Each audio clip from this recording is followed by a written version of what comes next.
Hey everyone, we are here in Granville, Tennessee, and it is the home of Mayberry. So we're going to walk around and see what we can find. Come along with us.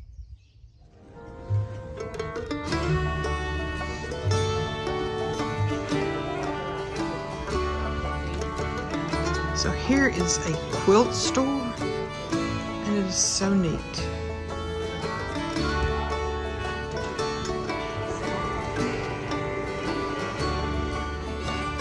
They have pre-cut squares that you can buy.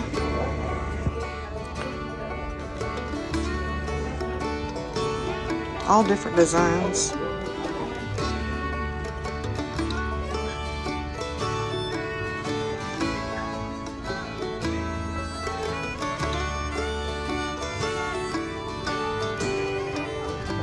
Okay, so that quilt store is called Aunt Bee's Farmhouse, and it's got the quilting store inside there.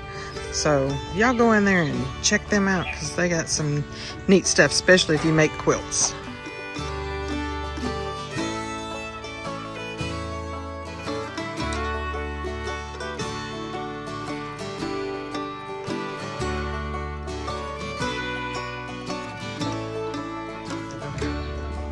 If you come to Granville, you can take a tour of the whole town, and you'll want to give yourself plenty of time. We've only got like 2 hours, so we're gonna do like a quick little tour. We might have to come back another time and do the whole tour.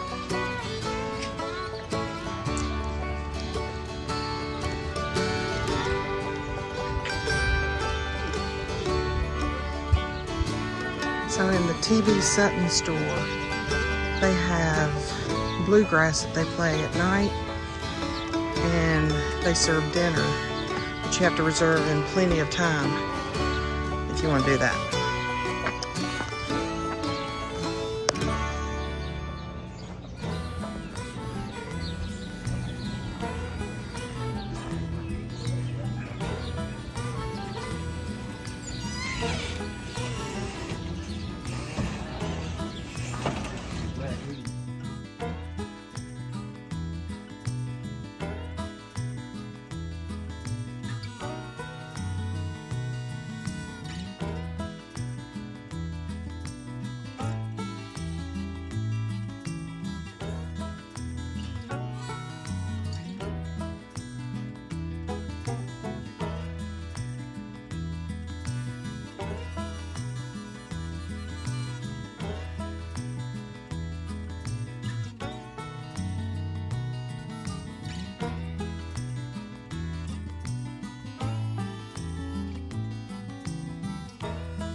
All right, well, we said you had to book early for the dinner over at TB Sutton store.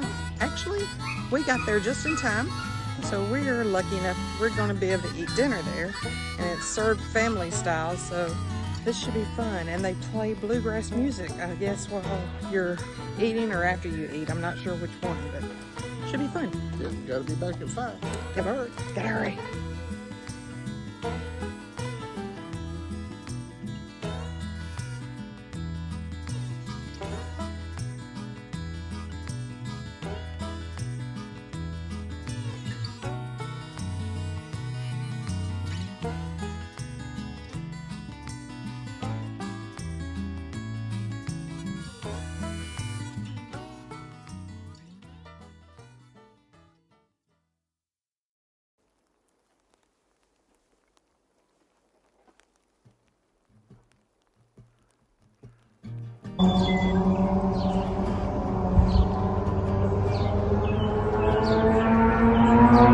So it's got the scenes of episodes in some of these areas, and it tells you what episode and what season it was from.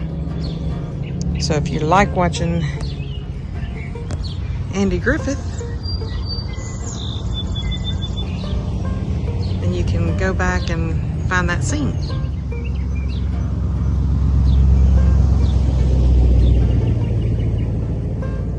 Mayberry County Fair, Season 2, Episode 11, The Pickle Story from 1961.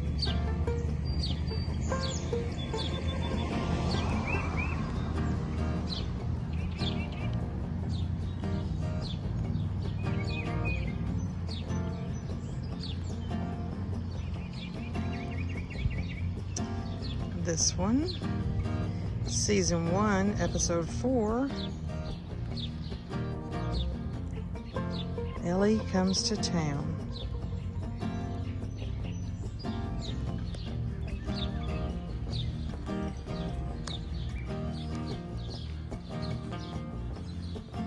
And this next one is Season 1, Episode 24, Bargain Day from 1964.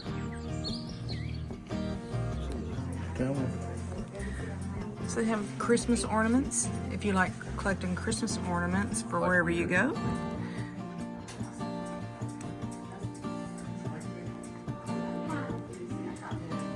And then this is inside the bank. So it's got clothes and different things.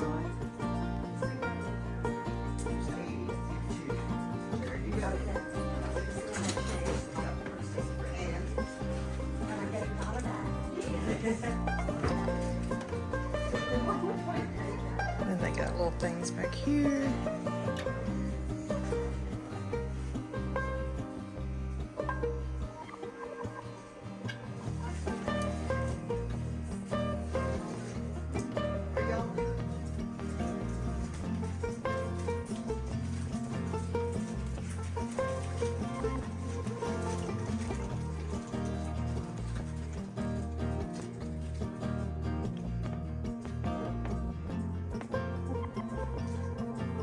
All right, she's going to tell us about the history of the bank in Mayberry. The bank was built in 1931, and then it was bought out in 1972. You're standing at the original teller's desk. This one is considered very rare because it has a marble kick plate. You're more than welcome to come behind the desk and go into the vault. There is merchandise for sale in there, and as long as all y'all behave, I won't walk you in. Well, all right then. I saw more ornaments back there, so I'm going to go back there and check those out too. Thank you very much.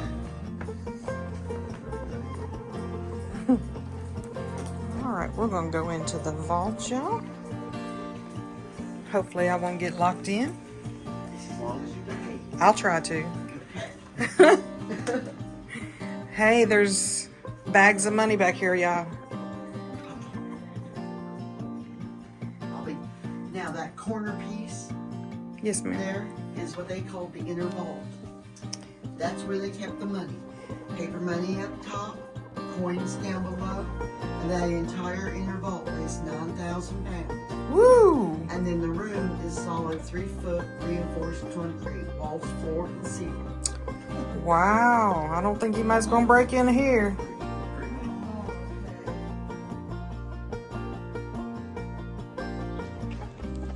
right, we're fixing to go take the tour of the Sutton homestead.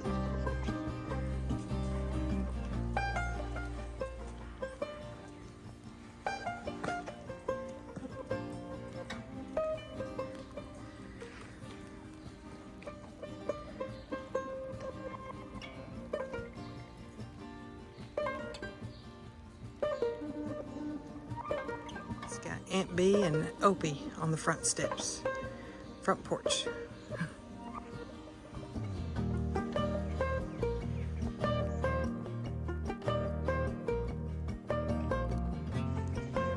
Alright, right now I'm sitting on the Sutton homestead front porch, like how Aunt Bee would from Andy Griffith's show. And then I got Opie behind me. Say hi, Opie.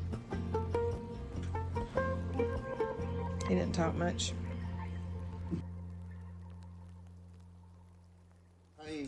The grist mill. This is the Elm grist mill. This is a Williams grist mill. It grinds 2,000 pounds of corn a day.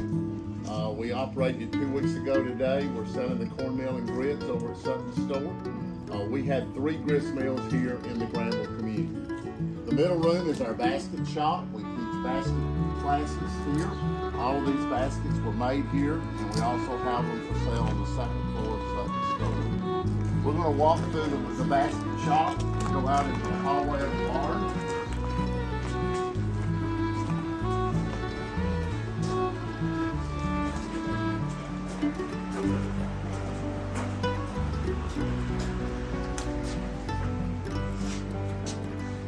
When the Suttons lived here, the back of it had a white fence around it, and they had a milk cow and chickens, and there was a large barn that sat here.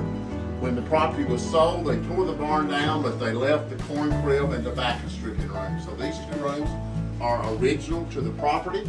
In the corn crib room here on my left is a corn sheller on the left, and on the right is a pea sheller. Many people have not seen the pea sheller before. The way it worked, you would put it on the back of a wagon, and farmers, you would go around to different farms, you would shell their peas, and you got 1/4 of what you actually shelled. The tobacco stripping room, all of this tobacco was raised here, that we'll show you in just a minute, and we have not stripped it, we've just got it actually hanging. We're in the process of doing an extensive corn crib exhibit here, and you'll see some of it as it has started. Excuse me. We were also known for our moonshine steel. This is the steel here that actually operated. You'll see a mural behind it with a car backed up where they were loading the moonshine, and that's called running shine, where somebody would take the car. The man that was here in Granville was dressed up in a suit, and he would go around selling illegal moonshine. This is our blacksmith shop. We had 3 blacksmith shops here in Granville. Mr. Sutton's father was one of the blacksmiths, so a lot of this is actually original to the Sutton family, all the wagon wheels and the things that you actually see. Anybody know what this is? Pizza cutter's like the number 1 answer, but it's the number 1 wrong answer. What it is used for is you go around the wood wagon wheel, you count the number of turns of the little circle to determine how much steel that they needed like this to actually put on the wood wheel.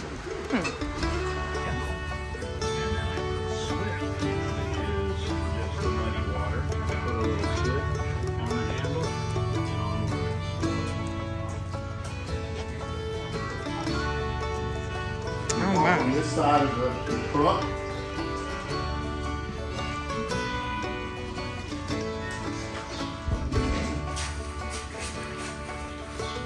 Pretty. this is our transportation museum. We're going to cover a lot of different things while we're in here. First of all, we're going to talk about the pictures that are up on the wall here. The first one you see on the left is the Granville Ferry, which was at the end of the street. That is the Cumberland River. In 1967, it became the Cordell Hall Lake as well, which greatly changed our community as we had 50 families that the government took our farms, and we had to leave Granville and Granville became a ghost town. And the National Tennessean wrote a story in 1972 called it Tennessee's Ghost Town. The next picture is of a T model. You see black, you see it's been painted orange. That was actually the first automobile that came to Granville, and it was actually owned later by Mr. Sutton that owned the Sutton store. In 1955, Dr. Freeman, that's the little doctor's office over by Sutton's store, he had come here by horseback in 1905 from Vanderbilt University. He had delivered over 300 babies as he celebrated his 50th anniversary. They had a day honoring him. All the babies marched along behind him in a parade.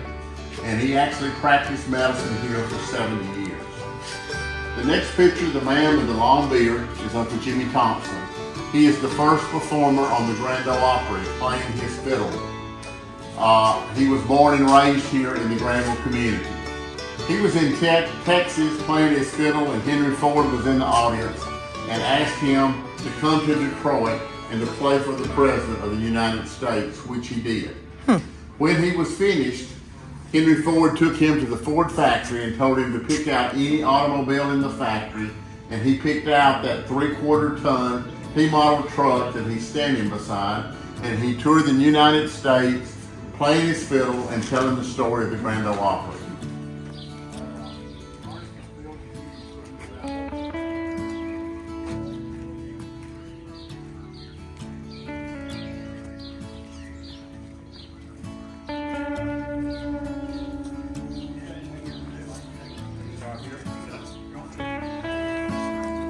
They've been in the car museum.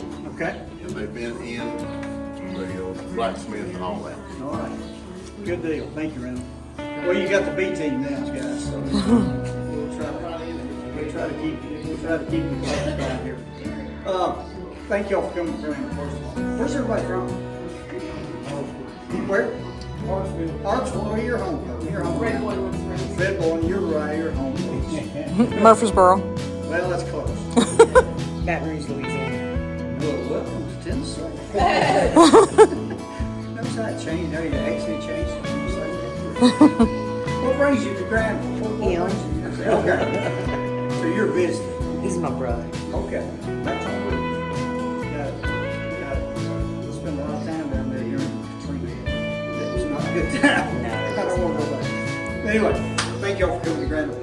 This is the newest building, one of the newest buildings on the property. This was built for our artisans to come in and work. And we have the weavers here. This is actually a rocker beater loom. There are only 37 of these still in existence. This is from the late 1600s, early 1700s. And so we found this in a house in pieces.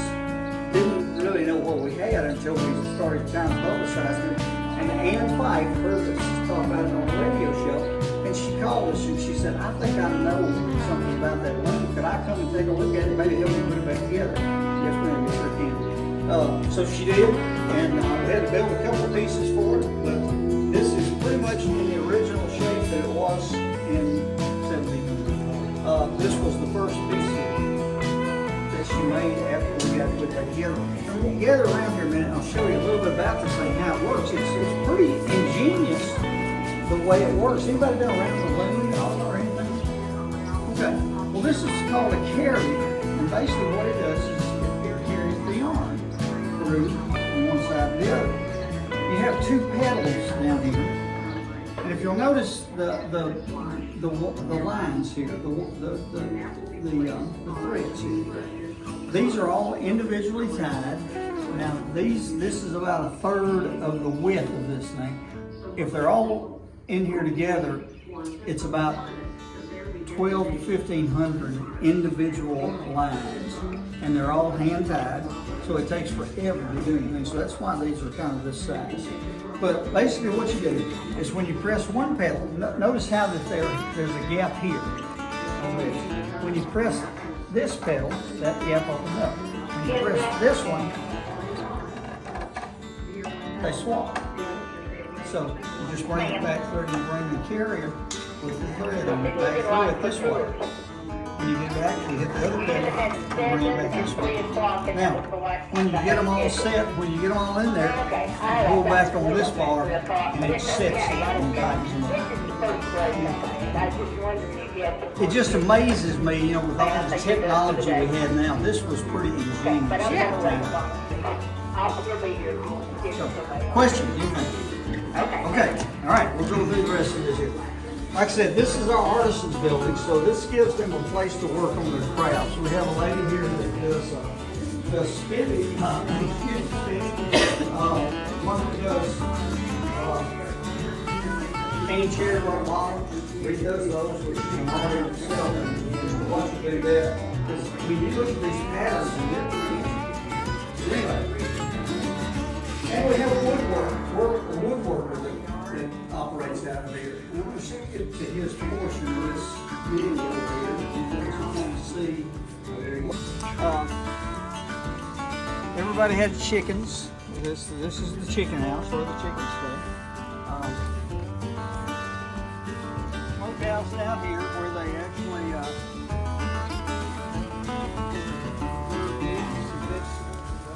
here's this bit.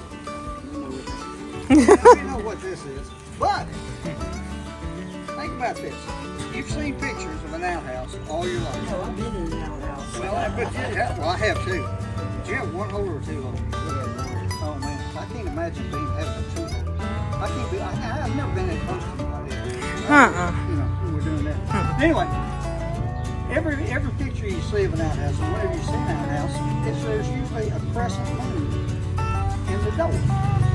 Any idea what that's for? Why? A little handle, maybe ventilation, a little light, maybe. Let you know it's But why? someone in there. But crescent moon. We've done extensive research. I've done extensive research on why a crescent moon. A crescent moon means that this is a unisex pattern. Both men and women use this. Oh, okay. Now, if you see one with a star or a sun, that is for females only. Huh. Now, the reason they did that is, guys, you know, and you ladies know, that we're not nearly as hygienic as y'all are about things like this. So, you got tired of going in there and with wet wood and things, so you get your own. So, you know, you always look for one with a star or a sun on it, because you guys are our stars. Aww. It feels 10 degrees cooler in here than it is outside. So the insulation is great. This cabin was built in 1820, so it's over 200 years old. It was built on a farm about 6 miles northeast of here. It's made out of chestnut logs.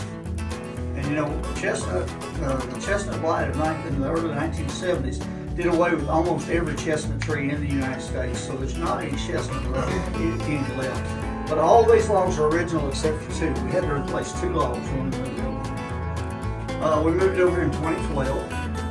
It's been here ever since. There were people actually living in this cabin up in the mid-60s. So they're still on the farm and they were working the farm, so they were living on. And they had 10 back Yeah. I'm sure the original slate, shake roof, but right now it's 10 right now. But this actually had a loft at one time, but when we moved over here, but for liability purposes, we just didn't put it back in. So we didn't want kids running up and down trying to climb up the ladder. So anyway, this, like I said, this is the people lived in this from the 1960s. Look at the base of this candle holder. This is called a courting candle. Okay?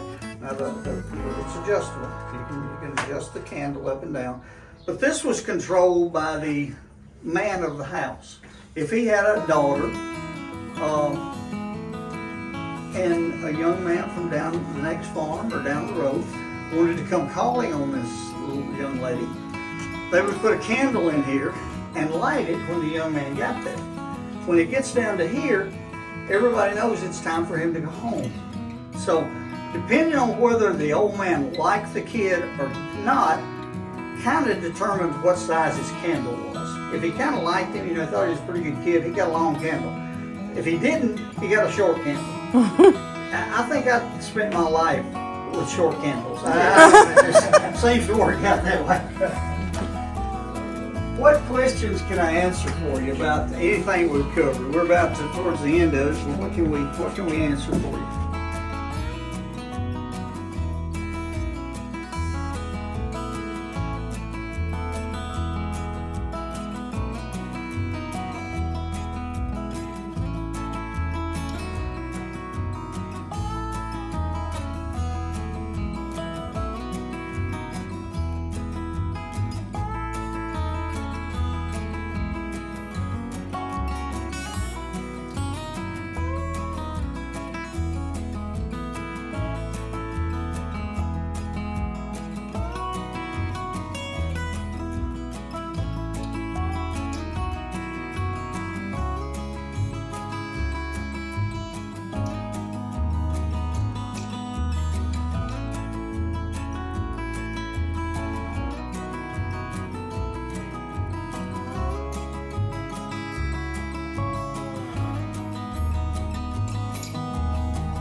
I heard him say we have to wait for the dinner meal before we go eat.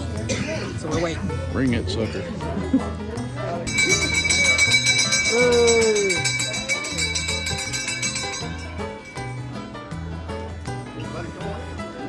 Table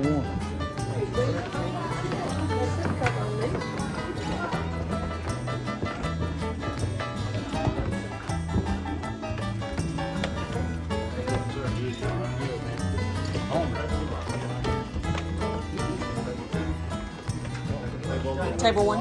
First table on the right.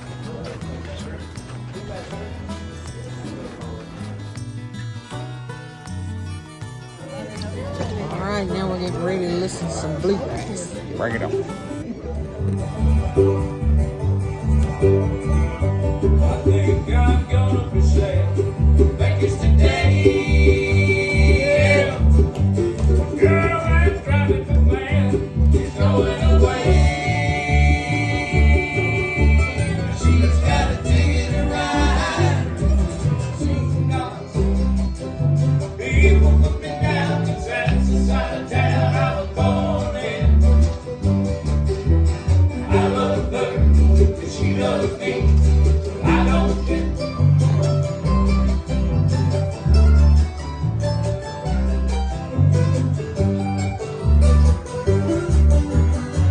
One fine day I'll find you. But I went down this traffic alley.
right, so we have finished our day in Granville, the historic Granville, and it is also called Tennessee's Mayberry Town. Y'all, that is a neat place to go to. If you like Andy Griffith and you want to feel like you're in that town, come visit Granville because it is so cute. We ended up being lucky and getting to have our dinner at the T.B. Sutton's store and restaurant. It was great. It was good. It's like a family style, and we had chicken and dumplings, green beans, squash casserole. That came out of the cook's garden. And then banana pudding, and was there something else we had? Rolls and tea. Yeah. It was very good. It was good. And then we got to listen to a little bit of bluegrass music, and it's going to be on the radio. They are doing a live taping of it. They do a live taping, I believe, every Saturday night. They say usually you need to call in advance and make your reservations for the dining. It's just that we got there at the cutoff time, so we were lucky enough to be able to do that. But it's got all this stuff. We got there at 2 o'clock, y'all, and there was too much for us to get in everything. So I'm going to come back, I know. Yeah. Probably when it's a little bit cooler, because they've got all kinds of festivals that go on. There's a lot of history here as well. It's hard to imagine that on this peninsula they used to have steamboats dock, and they had 3 big warehouses here. I mean, it's amazing at the history. I mean, you're talking about the place where we had dinner was built in the late 1700s. So it's amazing to think about how old the wood is that was used to build it. So yeah, they have a quilt store that I showed y'all in the video. That is so neat.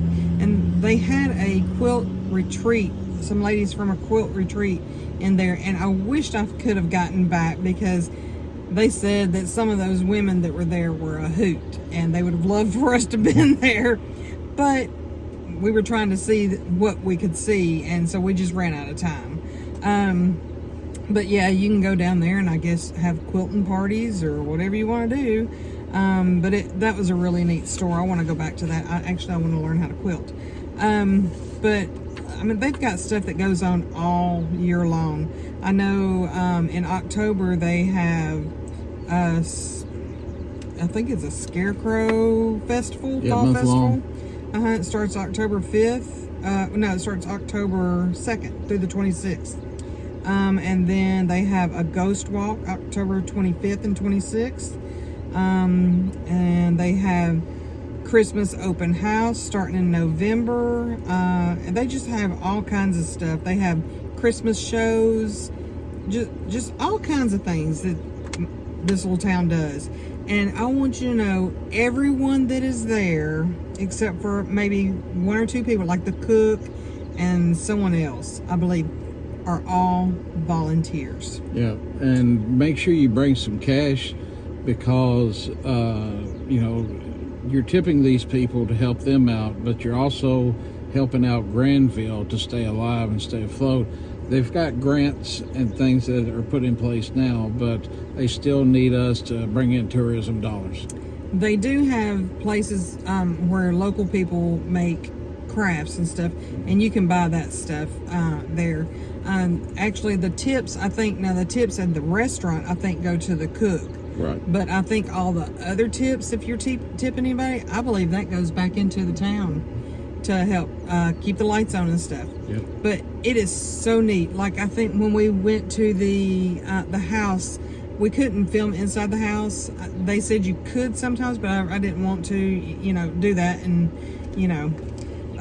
but we did film on the outside of the house. But inside, they said that they change things out every so often. Seasons. Yeah, for the seasons and stuff. So it changes all throughout the year. So it's a good place to come. And, I mean, it's going to be different every time you come, probably, if you come in different seasons. But fun day. So if y'all can come out here, come to Granville and be in Tennessee's little Mayberry town. Yeah. We hope you enjoy this video and hope you join us again. So like and subscribe and watch for the next video. Thanks. Bye. All right. While we were in Granville today, we went into the gift shop. It was the Granville Bed and Breakfast and Gifts. We talked to the lady in there. So while we were there, I bought these cute little earrings, and it is by a company called Silver Forest, and they're from Vermont, and so they are American made. And she told me, and this is great, she said that if anything happens to the earring, that you can, like if you lose one of the earrings, you can send the other one back to the company and they will send you another pair.